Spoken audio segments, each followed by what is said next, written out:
इहवा करवैला छूटे नाही दिहल में हदिया हसुआ धरैला छूटे नाही दिहल में हदिया हसुआ धरैला छूटे नाही दिहल में हदिया हसुआ धरैला छूटे नाही दिहल में हदिया हसुआ धरैला। का जानलू है कि कलू के घरे कलम चलावे के फैक्ट्री बा काहे खातिर पापा तोहर खोजले दुल्हा दे हतिया काहे खातिर पापा तोहर खोजले दुल्हा दे हतिया आई बारू बकसन गरिया करे पड़ी कटिया आई बारू बकसन गरिया करे पड़ी कटिया आई बारू बकसन गरिया करे पड़ी कटिया आई बारू बकसन गरिया करे पड़ी कटिया।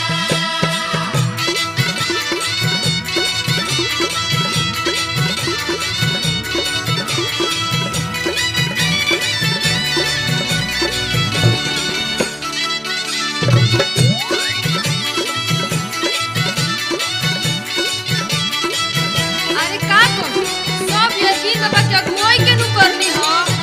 इमे अरविंद बाबा की का गलती या तो हमरा से भइल बा सभे के हुकाहत रहे लइका ह पढ़कवा सभे के हुकाहत रहे लइका ह पढ़कवा टूटल करमवा रे दहदा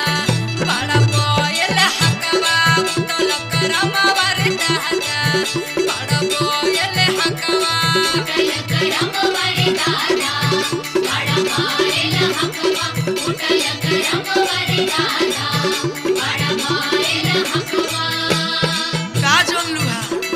साइकिल दहेज पर तारा के जज लइका मिली काहे नाही शादी कइलू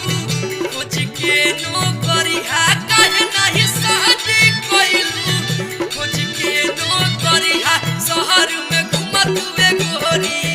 जैतूना बाधरिया शहर में घुमत वे गोरी जैतूना बाधरिया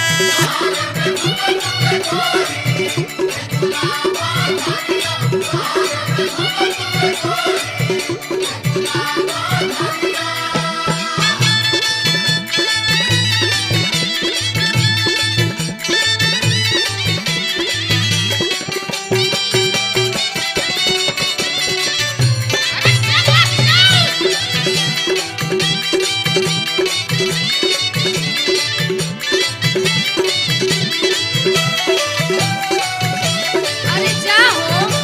तू तो हमार सब असरा पे पानी फेर दियो कैसे हो तो सुनो सोचनी कि मार्केट घुमइबो फिल्म देखइबो सोचनी कि मार्केट करइबो फिल्म देखइबो हम नहीं जननी सोहिया तेलहन पिटवइबो हम नहीं जननी कलुजी तीसी पिटवइबो हम नहीं जननी सैया तेलहन पिटवइबो हम नहीं जननी सैया तीसी पिटवइबो।